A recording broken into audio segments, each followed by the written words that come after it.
Thank you, Marvi. We would now like to call our final speaker for the morning session to the stage, Mr. Sohail Zuberi.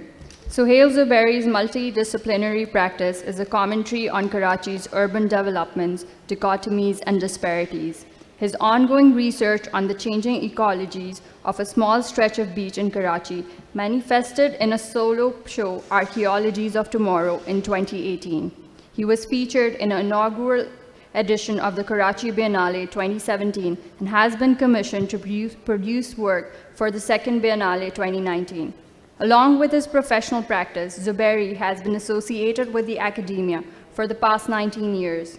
He was the head of Communication Design Department at the Indus Valley School of Art and Architecture 2012 to 2015 and has taught courses in visual communication, typography, fine art, and photography at the University of Karachi and the Textile Institute of Pakistan.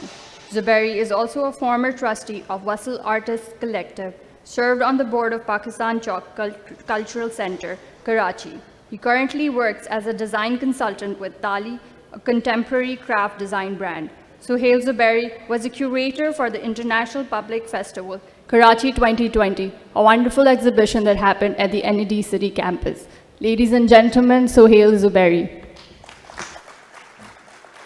Thank you. Thank you for inviting me here. Really humbled and honored.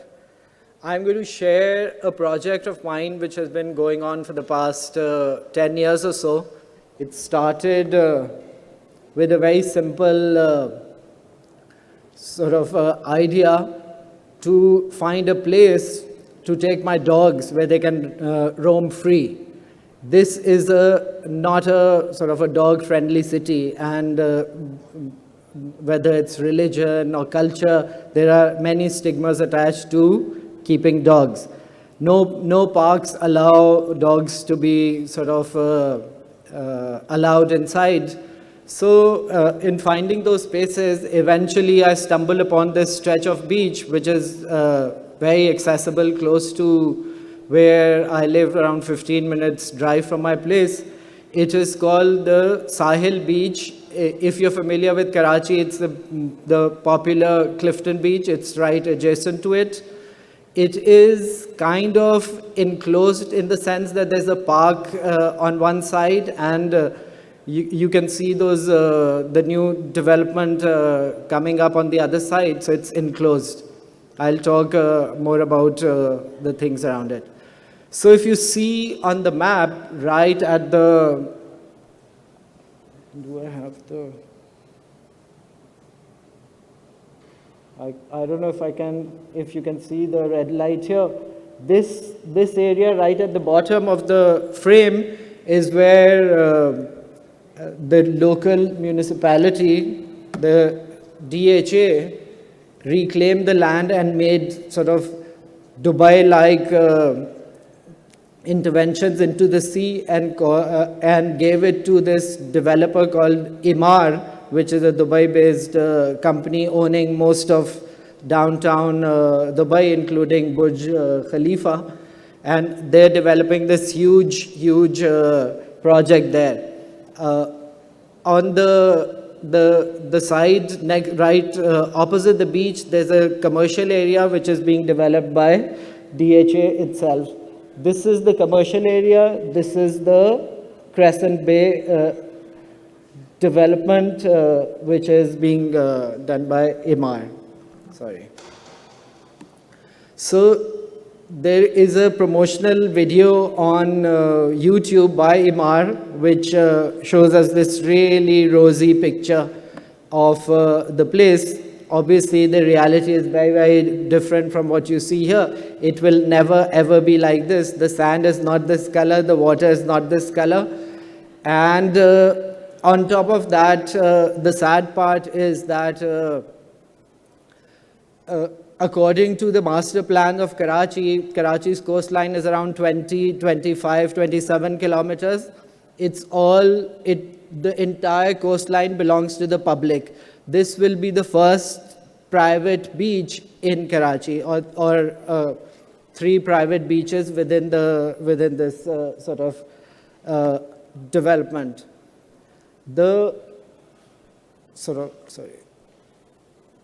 This is the flip side of things.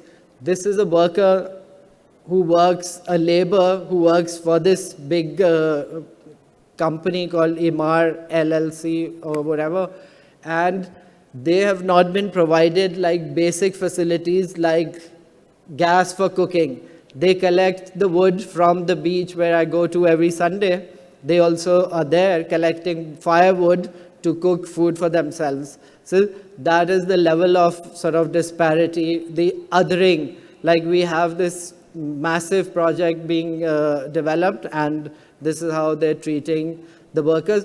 This is also coming from how South Asian workers are treated, laborers are treated in the Middle East, whether it's stadium building in Qatar or all these construction projects in Dubai. So whether I like it or not, in all my documentation, these buildings provide a backdrop. And as you can see, like slowly, gradually, they've been coming up. Some days I'm lucky when the weather is kind of nicer and foggy, and it kind of completely cloaks the buildings, and I'm not they're not in view. So what DHA has done is has made this wall, which is the seawall, and they don't want people to access this beach. You are welcome to come and sit on the wall and look at the beach, but there is no access given to go into the beach, like the beach, the neighboring beach, Seaview, which has these steps and all, and it's populated and occupied for most of the year. This is in kind of a flux situation right now because it is being gentrified in the sense that right now there are people coming in from all walks of life, but the idea is to have this just as a viewable area and not as a beach that people kind of go to. But so those who are aware of DHA and their kind of planning and design policies, they're kind of really confused. One Sunday morning, this Vegas-like sign came up in the middle of the road. It was really tall, maybe 30, 40 feet high, and really unstable, and was shaking with the wind because it's right in front of the sea. Then they decided that it's not going to work. It probably is a safety hazard. They took it down and put it right on the opposite side here, like on a shorter kind of version. And then they came up with this idea of making a metal structure and cladding it. And slowly, gradually, the area is being developed. Last Sunday, I saw the first groundbreaking. The first building is now being constructed here. Apparently, they've given strict guidelines as how to kind of have facades and all of that thing. But while the basic infrastructure, like the electrical lines underground and all of that, they're coming up with strange monuments and all, the street signs are falling apart. There are already sinkholes there, and they had planted these date palm trees a while back. Now all of them have disappeared. Not even a single one survived. So when I was talking about not giving access to the beach, the nature has other ideas. One side of the beach is kind of the wind brings in sand and has made these sand dunes. The wall has become like a foot-high wall. You can just hop over. That is how me and my dogs kind of access the beach also. So do many other people. So I started going to the beach, taking the dogs. That was the primary sort of objective of going to the beach. But then I started noticing things, and as a photographer, I was also documenting the everyday. Every day meaning I only visit the beach on Sunday mornings. I never go on a Monday, I never go on a Tuesday or a holiday. It's only Sunday mornings so my recordings are only from Sunday, the activity that I see on a Sunday. So this place, Marvi talked about Rahul Mehrotra's kinetic cities. I also put that theory onto this beach because this beach also becomes like a place of real activity during the summer break. For example, from June to September, when the schools are off and monsoon season is there, many people converge on this beach. Other, like the camel and the horses and other food vendors, they also come. So it becomes a really activated public space. As soon as the schools reopen, it again becomes much quieter. As you can see here, there's this sort of activity, night activities also happen here. This person who didn't want to be sort of photographed told me that he collects, every Sunday he collects from between 100 to 200 beer cans from this beach. This is not the case from the beach next door. And the primary activity, the objective, my dogs also enjoy it, still enjoying it. Another very, very important activity, the most important activity that has been happening in this area, if you can see, this is a map from 1890, and it clearly mentions Gizri here. We're all familiar with Gizri. That is the sort of perceived as the place where you go and buy hardware or construction materials from. This was a fishing village on British maps for at least 150 years, if not more. What happened was that the area around it, the DHA start building, and they were mushroomed onto this tiny little space. They were primarily fishermen who would go towards southeast here, towards the creek, and southwest on this side, towards the open sea. Slowly, gradually, the areas became gentrified, their hotels, their golf courses, the whole marina, their access is completely blocked.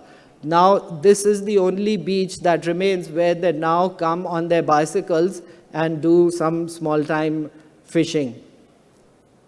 Unfortunately, the amount of pollution that is now in the sea, whenever I observe, there 80, 70, 80, 90% of their catch is plastic bags and other garbage and some fish.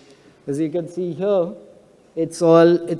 What they do is they take out the plastic bags, leave them there, and like just sort of, it's peppered with fish, and they pick those out, and the tide comes in, takes it back. So there's sort of rubbish coming in from the outside, and then like whatever is inside is also thrown back into the thing.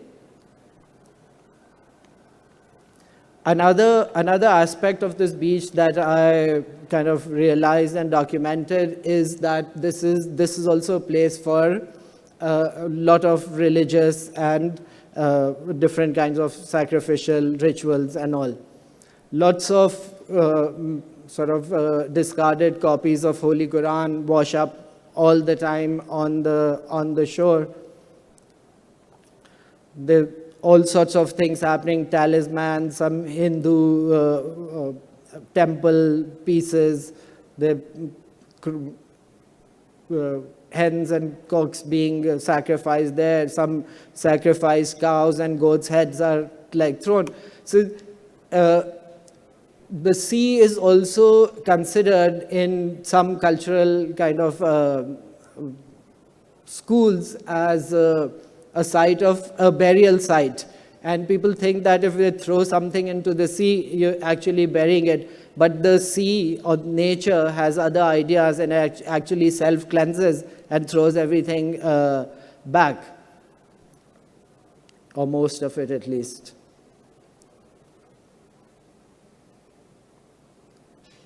So lots of dead animals die, those who die can naturally also wash up on the shore.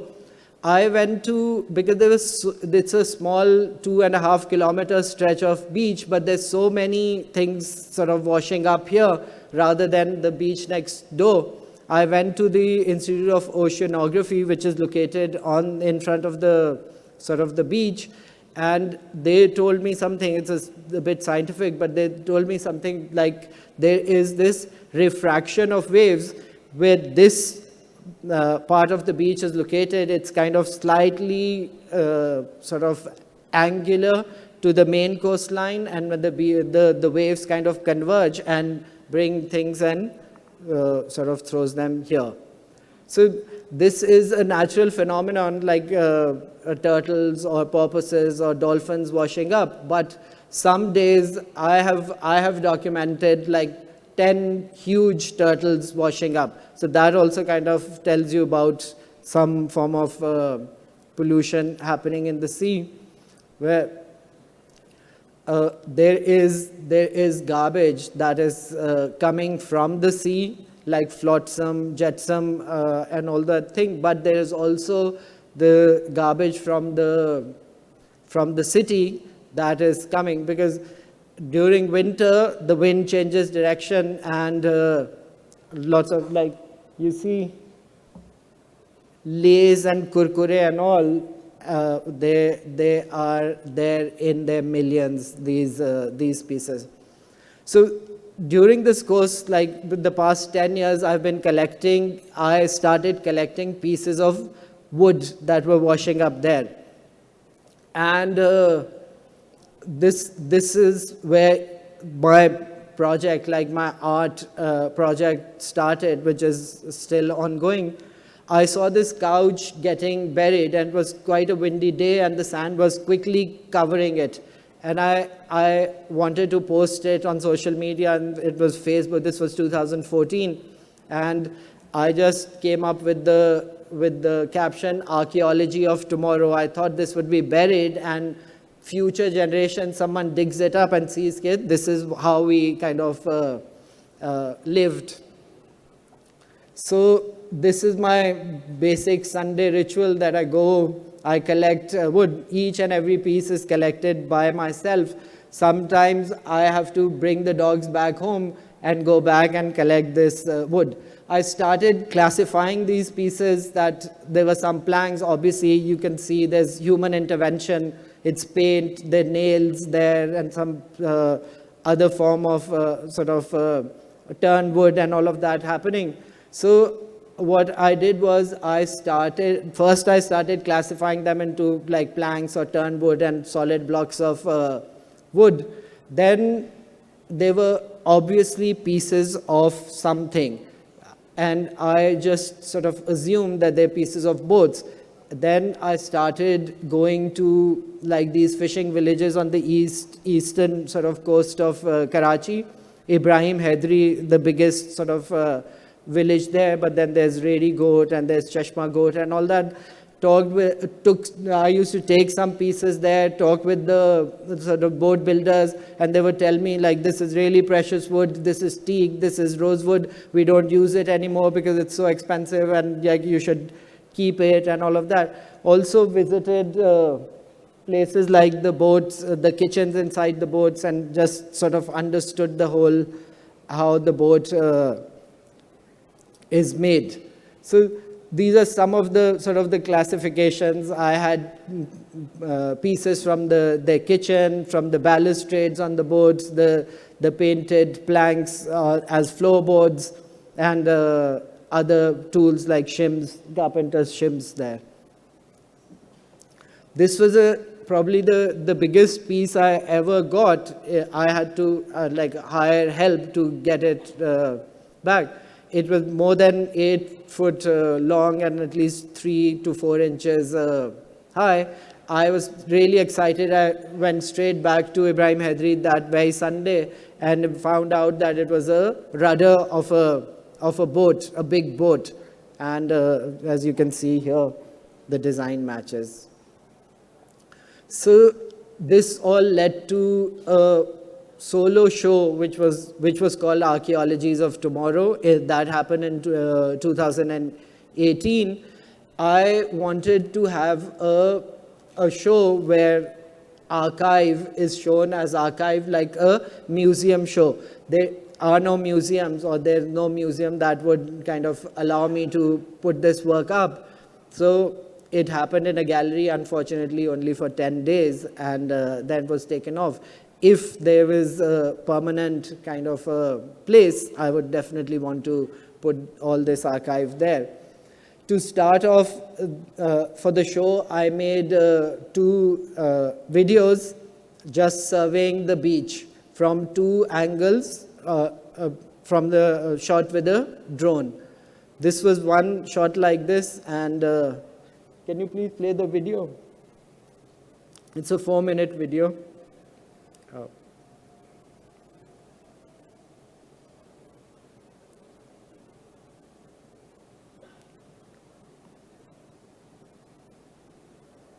As you can see, on the top is the road, this is the seawall, and this is the sea. The water on a normal day touches the seawall, and slowly, gradually, this is a wedge. The beach is a wedge-shaped sort of, slowly, gradually, you'll see how the water recedes, or not, doesn't come all the way up to the wall. What happens at the part where the water is touching the sea wall is, during monsoon, it hits the wall and spills over. That entire stretch of the road becomes like a big pond and becomes inaccessible for cars and all. So that's another thing that's not taken into account when the design was happening.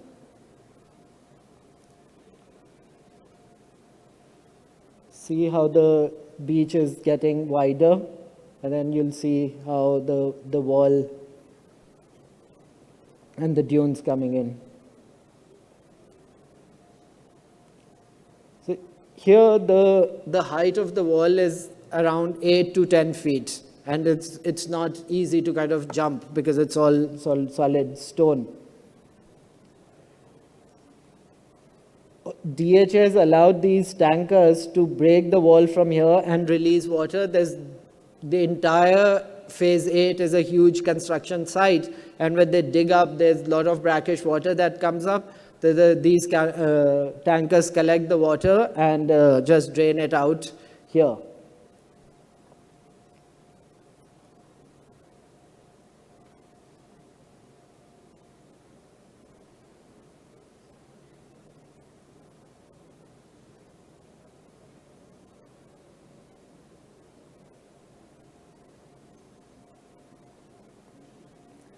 It's really surprising that on many Sundays, it's me and my dogs only on this beach. And I sort of tell myself, or ask myself rather, that in a city of 20 or 20 plus million, how am I so lucky to have this entire stretch of beach to myself, and which is like not a far-flung remote beach, it's Clifton or DHA. So here you see how the dunes have come up, and they have come up to the level of the wall, which was like earlier around 8 to 10 feet high. So now it's kind of at the level of almost the road. So you just have to step up. I don't know if they're going to remove all of this later when these buildings come up and they don't want sort of the others coming into their areas.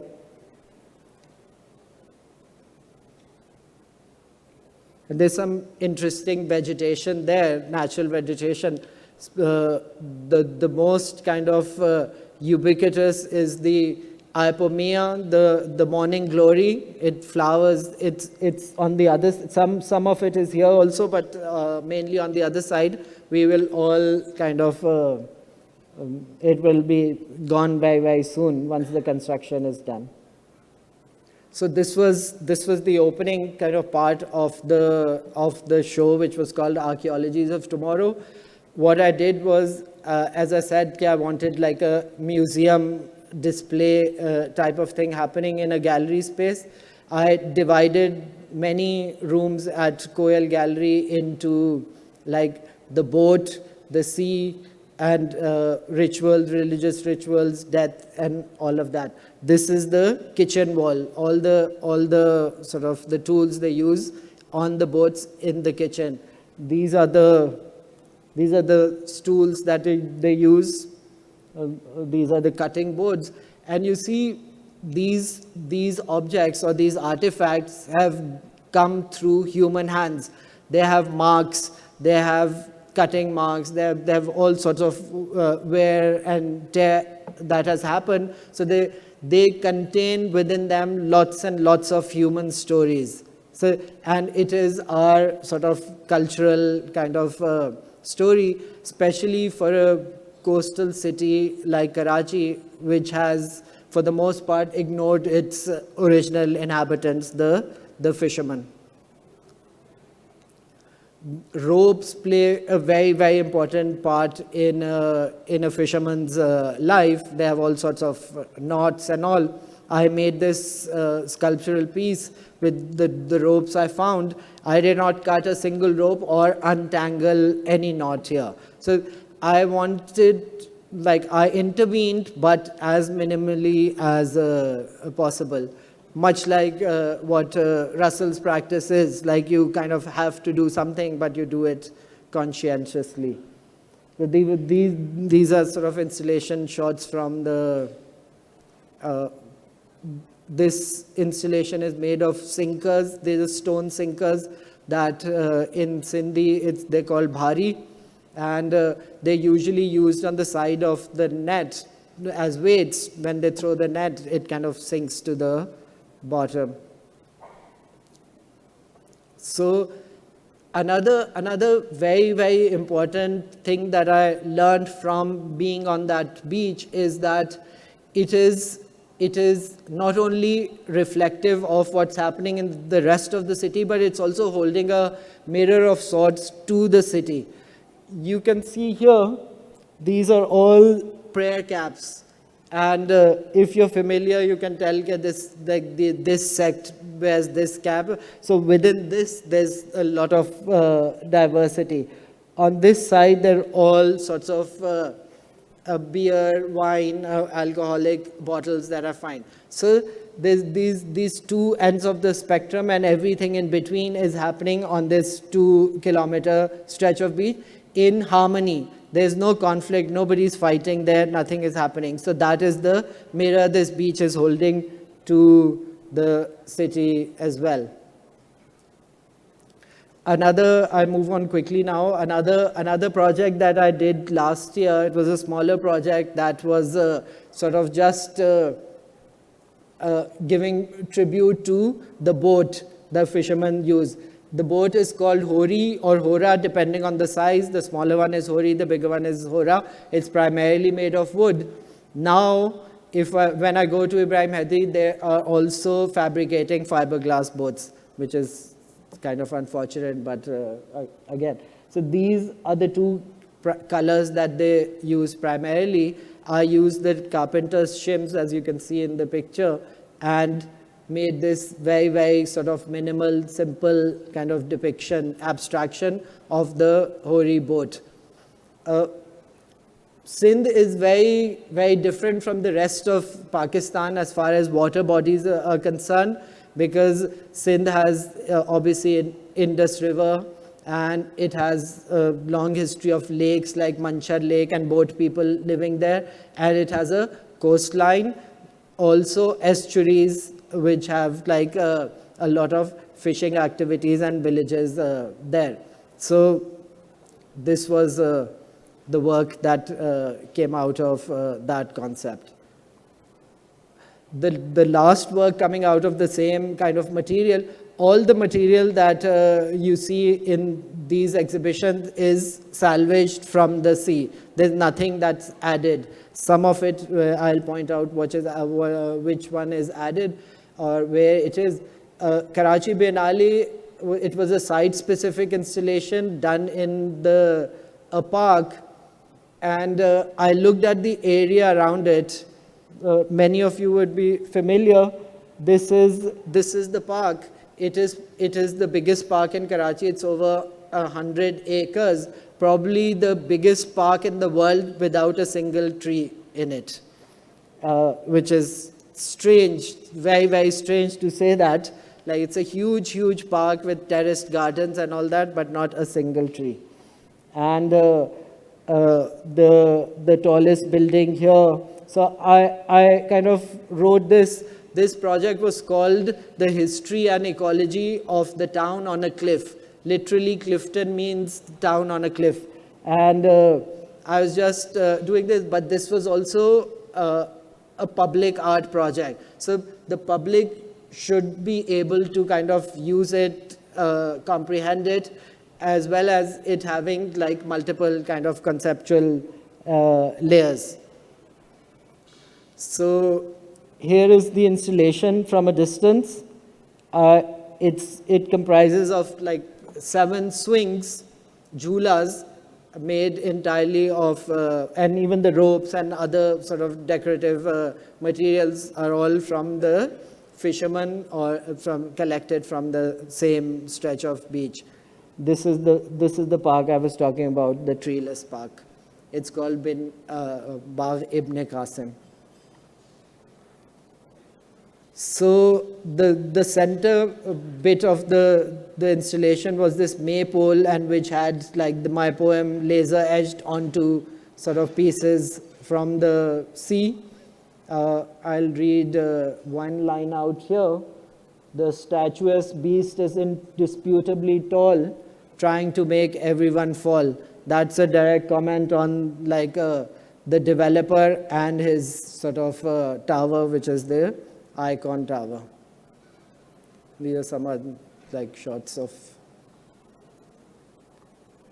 And in the end, this one piece that kind of summed it up for me. I picked up this around 4 by 6 or 5 by 6 piece of wood face down from the beach. I didn't see it until I came home and washed it, that it was a metal plate. And first I tried rubbing paper on it to see what was there. There was some etching on it.